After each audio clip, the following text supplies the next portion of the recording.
द्वारा 5 संतान की उत्पत्ति हुई है। इसमें 3 कन्या और 2 पुत्र हैं। आगे सृष्टि बढ़ रही है। इत्यादि विघ्नयत्रो प्रणासा विभ्राति सानसान्धना 12 भगवान लोक हो सत्रेश अवतार रूप। तदपरांत सृष्टि में वृद्धि होने लगी कि उसी समय ब्रह्मा जी सोच रहे थे कि जैसे तैसे सृष्टि में तो थोड़ी वृद्धि होने लगी, अब आश्वासन विश्वास है कि वृद्धि आगे होगी, पर एक विशेष चिंता का विषय है उनके मन में कि पृथ्वी तो है नहीं, फिर मैं जितनी भी सृष्टि को रच करके तैयार करूंगा वो जीव रहेंगे कहाँ, जल में तो कोई रह नहीं सकता। इतना मन में सोच रहे थे कि उसी समय सोचने के समय ही भगवान ब्रह्मा जी की नासिका छिद्र से 12 भगवान का अवतार हुआ। बोले 12 भगवान की, 12 भगवान अवतार हुआ। 12 भगवान ने अवतार लिया क्योंकि पृथ्वी माता भगवती को हिरण्याक्ष ने नीचे भ्रष्टा में ले जाकर के छुपा के रख दिया है। अब सभी जानते हैं कि उस गंदगी में कौन जाएगा, वहाँ केवल जिसे हम सूकर कहते हैं वही जा सकता है गंदगी में, और तो कोई नहीं जा सकता जानवर। तो इसलिए भगवान ने वो 12 रूप धारण किया। आज 12 भगवान तुरंत जितने लंबे उनके दांत हैं और तुरंत पृथ्वी को लेने के लिए भगवती माता का उद्धार करने के उद्देश्य से और नीचे को चले जा रहे हैं। जैसे रसातल में अंदर नीचे जा रहे थे कि वहीं पर वो हिरण्याक्ष पहरा दे रहा था, हिरण्याक्ष पहरा दे रहा था और नारद जी इधर भ्रमण करते हुए चले जा रहे थे। हिरण्याक्ष ने कहा बाबा कहाँ जा रहे हो, आओ मुझसे युद्ध करो। नारद जी ने कहा अरे पागल तू मूर्ख है, अरे कोई संत किसी से युद्ध करते हैं, कोई पागल का झगड़ा करते हैं कि नहीं, मेरी भुजा युद्ध करने के लिए खुजलाहट कर रही है, तो मुझे कोई मेरी बराबरी का योद्धा बताओ। नारद जी ने कहा अरे पागल तू तो मूर्ख है, तेरी बराबरी के टक्कर का योद्धा तो मैं तुझे अभी बता देता हूँ, बताओ जल्दी। अरे हिरण्याक्ष तूने जिस पृथ्वी को चटाई बना करके भ्रष्टा में छुपा करके रखा है, उसी पृथ्वी को लेने के लिए नारायण जा रहा है। अगर तुझे पर रोका जाए तो जल्दी से जाकर के रोक ले। आहा, जब इतने शब्द सुने तुरंत वहां से दौड़ने लगा, और जहां जब तक वहां जो पहुंचने वाला था हिरण्याक्ष, उससे पहले तो 12 भगवान सर्वेश्वर अंतर्यामी भगवान विष्णु ने अपने दंतों पर पृथ्वी को उठा करके और जल के ऊपर स्थापित कर दिया। तुरंत वहां से दौड़ा हुआ चला आया और भगवान 12 के सामने युद्ध करने को तैयार हो गया। तुरंत भगवान ने उस स्वरूप को त्याग करके अपने रूप में आकर के उस दुष्ट का संहार कर दिया। बोली नारायण भगवान की। आज हिरण्याक्ष का वध कर दिया। परीक्षित महाराज प्रश्न करते हैं प्रभु समझ में कथा नहीं आई, क्यों? अभी तो शुरू हुई है, क्यों शंका करने लगा? नहीं प्रभु शंका नहीं, अभी आप श्रवण करा रहे थे कि आदि शक्ति जगदम्बा प्रकट हुई, उसने विष्णु को जन्म दिया, नाभि से ब्रह्मा हुए, कमल से फिर भुजा के मंथन से शंकर जी हुए, उसके बाद में ब्रह्मा जी ने सृष्टि की उत्पत्ति की। तो अभी केवल मैंने सुना है कि 5 संतान की उत्पत्ति हुई है, शत्रुपा और मनु महाराज के द्वारा। अब अभी तुम कह रहे हो कि हिरण्याक्ष का वध प्रभु ने पहले ही कर दिया, तो ये हिरण्याक्ष हिरण्यकश्यप बीच में कहां से आ रहे हैं? सुखदेव स्वामी सावधान करते हैं, राजा शंका करने की जरूरत नहीं है। आहा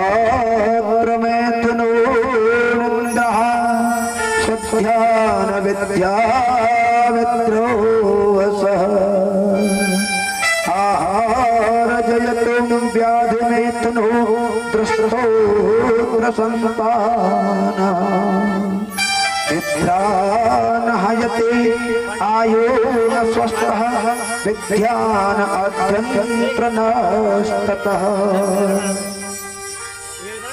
एक बार मरीचि नंदन कश्यप ऋषि संध्या के समय हवन कर रहे थे और संध्या के समय हवन कर रहे थे तो इनकी पत्नी ने काम इच्छा प्रकट की इनके सामने जाकर के।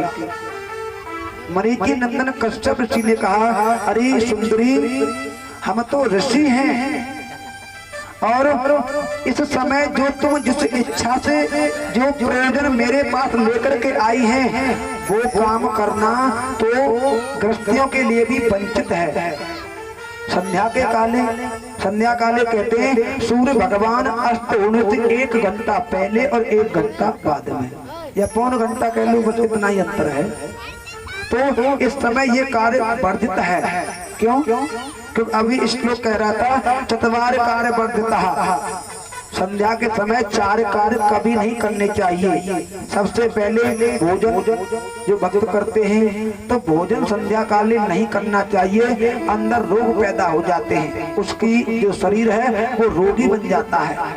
विद्या अध्ययन, हमें संध्या काले कोई पाठ न पठन क्रिया याद या नहीं पढ़ना चाहिए। क्यों? क्योंकि विद्या नष्ट हो जाती है, विद्या अदृढ़ हो जाती है। तीसरा, हमें मैथुन इत्यादि क्रिया नहीं करनी चाहिए क्योंकि दुष्ट संतान पैदा होती है। इत्यादि प्रकार के ये हमें शयन नहीं करना चाहिए। चौथा कार्य, शयन करने से आयु क्षीण हो जाती है। ऐसे 4 कार्य बताए। तो हे देवी, अगर इस समय मैं कामांग होऊंगा तो दुष्ट संतान पैदा होगी। अब पत्नी ने कहा, चाहे कुछ भी हो मेरी इच्छा को पूर्ण करो। ऋषि को मजबूर होकर के कामांग होना पड़ा। जब ऋषि कामांग हुए, गर्भ रह गया, तो ऋषि ने श्राप दे दिया पत्नी को, अरे तूने अज्ञानवश ये मुझे विवश करके ये कर्म कर गलत कराया है। मैं श्राप देता हूँ कि तेरे गर्भ से 2 जुड़वा पुत्र पैदा होंगे। अब वो इतने विशाल भयंकर होंगे कि तीनों लोगों में थर्राट कर उठेंगे, किसी को सुखी नहीं रहने देंगे और एक ही साथ में बड़े हो जाएंगे। कैसे होंगे? जन्म लेते ही पृथ्वी पर पैर, सर आकाश में होगा। तो ऐसा ही हुआ कि दोनों समय आने पर जन्म हुआ, हिरण्याक्ष और हिरण्यकश्यप का, एक साथ बड़े हो गए। इतने बड़े अत्याचारी हुए कि दोनों ने महाप्रलय अत्याचार मचा दिया, किसी को शांति से रहने दिया। अब यहाँ पे सृष्टि में आगे वृद्धि होती है। फिर आगे चल करके ब्रह्मा जी ने एक संत को जन्म दिया जिनका नाम है कर्दम ऋषि। कर्दम ऋषि को जन्म देकर के कहा कि तुम सृष्टि में वृद्धि करो। कर्दम हो विप्रोतम ऋषि यत्रो सुनंद भावुकः यत्रान तपस्योत ब्रह्मो शस्त्रतो तपे शस्त्राणि समादतः। एक बार कर्दम ऋषि और नदी किनारे तपस्या कर रहे थे। जब ब्रह्मा जी से वरदान ले लिया कि मुझे सृष्टि नहीं रचनी, मुझे तो भगवान की भक्ति करनी है, कुछ दिन उसके बाद में देखूंगा सृष्टि की रचना करना। तो वो ब्रह्मा जी से वचन लेकर के चले और तपस्या में लीन हो गए। नदी किनारे बैठ करके बहुत वर्ष तक तपस्या की कर्दम ऋषि ने। तपस्या करने के बाद में स्वयं भगवान का प्रकट भाव हुआ। जब भगवान का प्रकट हुआ स्वरूप तो भगवान ने कहा, ऋषि मैं तुमसे बहुत प्रसन्न हूँ, आज तुम कोई वरदान मुझसे मन चाहा मांग सकते हो। ऋषि ने कहा, प्रभु आपको पाने के बाद में फिर जीव के पास में शेष क्या रह जाता है? सर्वक्ष तो आप ही हैं, और जब आप हमको मिल गए तो फिर आपके बाद में संसार में लेना शेष रही क्या गया? कुछ नहीं शेष बचता है। नहीं, फिर भी आपकी कोई इच्छा हो, अब उनके मन में इच्छा है विवाह की।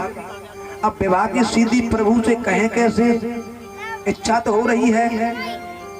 तो उन्होंने अपनी बुद्धि को फेर करके कहा, प्रभु अगर तुम कुछ देना चाहते हो, हाँ हाँ मांगो, तो एक वरदान दे दो। अपन हो तत्रोन पुत्र ज्ञानो न पूर्ण ब्रह्म एको वरदः तत्त्वं स्वरूपः पूर्ण परब्रह्म। हे प्रभु अगर तुम अपने सेवक को कुछ देना चाहते तो पूर्ण ब्रह्मम एक पुत्र, आप अपने जैसा परम तेजस्वी पूर्ण ब्रह्मा एक पुत्र मुझे प्रदान कर दो।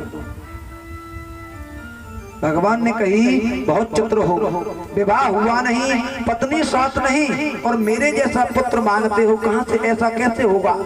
अब मेरे जैसा तो केवल मैं ही हो सकता हूँ, दूसरा तो कोई नहीं हो सकता, क्योंकि भगवान तो एक ही है संसार में और दूसरा तो नहीं हो सकता, केवल एक है परमात्मा पूर्ण। तो फिर भी कहा चलो आपकी जो अच्छी इच्छा है मैं आपको इष्ट वरदान प्रदान कर रहा हूँ, पर मेरा वचन है कि मैं कल आपके पास में मनु महाराज को भेजूंगा और उनकी पुत्री है बेहूती, उसके साथ में तुम्हारा विवाह होगा और आप इधर उधर मत भटकना, चुपचाप शादी कर लेना, ठीक है। अब उधर नारद जी को बुलाया और कहा कि मनु महाराज से कहो अपनी जो ज्येष्ठ बड़ी पुत्री है देवहूति, उसका विवाह कर्दम ऋषि के साथ कर दें। मनु महाराज नारद जी के कहने पर चले और वहां जा रहे हैं कर्दम ऋषि के आश्रम में। कर्दम ऋषि बड़े चतुर थे, विद्वान संत थे, कोई वैसे थोड़ी नहीं थे। उन्होंने पहले से अपने आश्रम में 3 आसन बिछा दिए, क्यों कि उस कन्या का परीक्षण करना चाहते हैं, वो कन्या मेरे योग्य है या नहीं, पत्नी बनने के योग्य नहीं है, क्या है। तो जाकर के एक आसन मनु महाराज विराजमान हुए, एक पे माता शत्रुपा जी बैठ गई। अब एक आसन खाली है। देवहूति ने विचार किया कि जो आसन जिस किसी ने ये डाला है, बिछाया है, लगाया है, वो भविष्य में होने वाला मेरा पति है। अगर मैं अपने पति के बिछाए हुए रखे हुए आसन पर आशीष हो जाती हूँ तो मेरा पति तो सतत धर्म पहले ही नष्ट हो जाएगा, फिर मैं धर्म क्या निभाऊंगी बाद में। तो और अगर नहीं बैठती हूँ तो बिछाने वाले का घोर अपमान होगा पति का, ये भी अविद्या है। तो उन्होंने अपनी बुद्धि से काम लिया, अपने सीधे हाथ को आसन पर रख लिया और पीछे बगल में नीचे धरती में बैठ गई पृथ्वी पर। न आसन का अपमान हुआ और न बिछाने वाले का दुरुपयोग हुआ, बैठ गई। कर्दम ऋषि ने सोच लिया कि वास्तव ये कन्या मेरी पत्नी बनने योग्य है, ज्ञान है। आज शत्रुपा मनु महाराज कर्दम ऋषि को अपनी कन्या का हाथ सौंपने लगे। कर्दम ऋषि ने शर्त रख दी, देखो मैं विवाह तो कर रहा हूँ पर एक मेरी शर्त है, एक नियम है। क्या कि मैं एक पुत्र को जन्म देते ही संन्यास धारण कर लूंगा, अगर तुम्हारी पुत्री को ये मंजूर हो तो शादी कर दो। देवहूति ने कहा, पिताजी माताजी मुझे ऐसे ही पति की जरूरत है जो एक पुत्र को जन्म देने के बाद संन्यास धारण कर ले। वाह वाह क्या धन्य है देवहूति। आज के जमाने में इस समय कौन कन्या कह सकती है कि तुम तप करने चले जाओ। घर में बुढ़े हो जाए तब तक नहीं छोड़ती है कि यहीं रहो, कहाँ जाओगे, धक्का खाओगे, घर ही रहो आंखों सामने। तो वो समय अलग था, संस्कृति समय था, सब जानते थे कि धर्म क्या है। जब संस्कृति नहीं पढ़ी तो कोई कुछ नहीं जान पा रहा, सब संस्कृति की प्रथा है।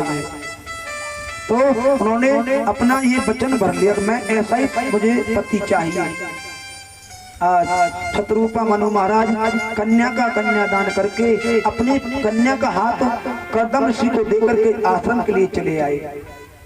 अब कर्दम ऋषि ने विवाह होते ही दूसरे दिन से उनके मन में विचार आया कि मैं इसकी परीक्षा करना चाहता हूँ, ये पतिव्रत धर्म निभाएगी या डिग जाएगी, पहले ही टूट जाएगी। तुरंत नदी किनारे वहीं पर समाधि में लीन हो गए।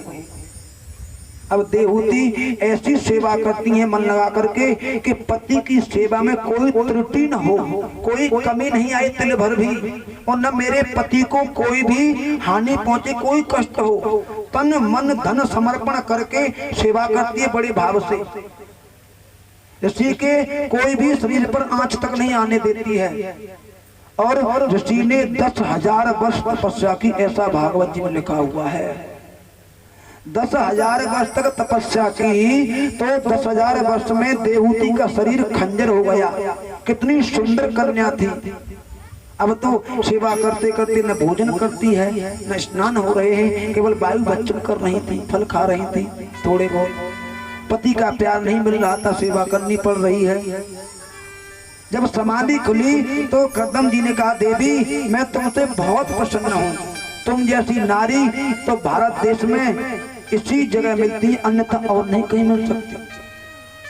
आज मैं बहुत प्रसन्न हूँ, तुम कोई वर मांग लो। देवूति ने कहा, स्वामी पत्नी के लिए सबसे बड़ा धन, सबसे बड़ा श्रृंगार केवल पति होता है उसका। जब पत्नी के साथ पति है तो सबसे बड़ी बहुमूल्य उसके साथ में गहना है। और जिस पत्नी का पति का साया उठ जाता है तो वो अनाथ हो जाती है। इसलिए आपकी सेवा मुझे मिल रही है और कुछ नहीं चाहिए, ठीक है। तो ऐसा बताते हैं कि संसार में सबसे पहले, जब तक कोई विमान नहीं, सबसे पहले विमान का निर्माण केवल कर्दम ऋषि ने किया था। जब कोई विमान जानता नहीं संसार में तो सबसे पहला निर्माण विमान का कर्दम ऋषि ने किया। कर्दम ऋषि ने कहा, देवी मैं तब तक विमान का निर्माण करता हूँ, तुम जब तक इस सरोवर में स्नान करके आओ। ऋषि के तप के माध्यम से जैसे डुबकी लगाई जल में, तब वो देवूति इतनी सुंदर बन गई, देवांगना के समान हो गई। उसे नव जीवन यौवन प्राप्त हो गया तप के माध्यम से, ऋषि की आशीर्वाद से बहुत सुंदर बन गई। इन दोनों ने यहाँ पर विहार किया उस विमान में बैठ करके। उस विमान में बैठ करके विहार करते रहे, वर्षों व्यतीत हो गई तो अभी तक 9 कन्या हुई, पुत्र कोई नहीं पैदा हुआ। अब ऋषि कहते हैं कि सुंदरी हे देवी, हम तो अब भजन करने चले, अब तुम संभालना।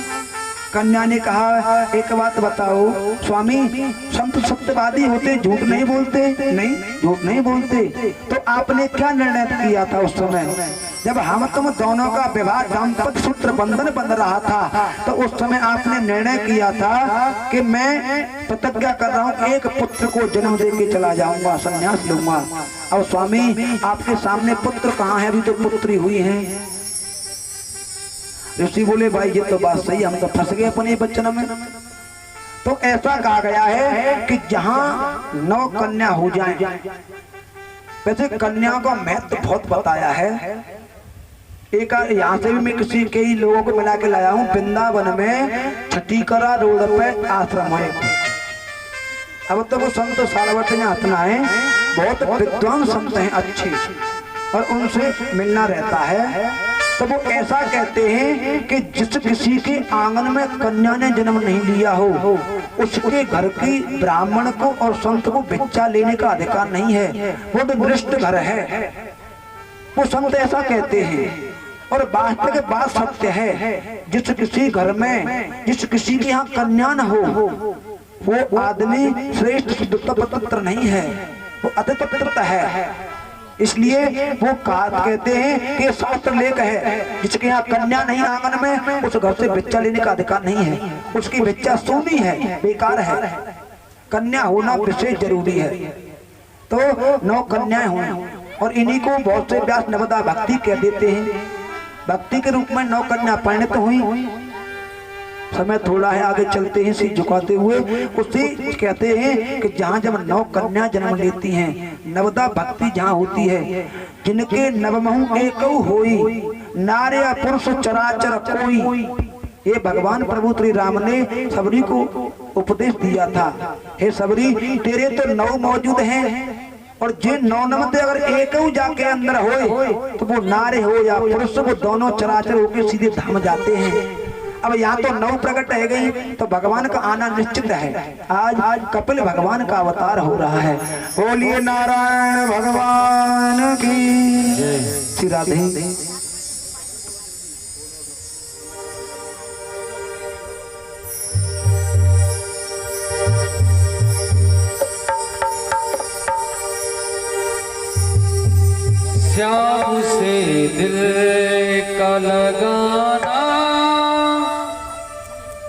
कोई मजाक नहीं, शाम से दिल का लगाना, कोई मजाक नहीं, शाम से दिल का लगाना,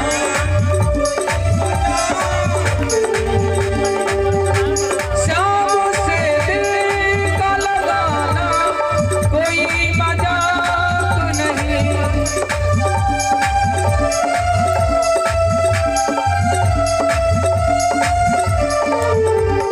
जिसे जिया जिसे जाना, कोई मजाक नहीं, शाम से दिल का लगाना।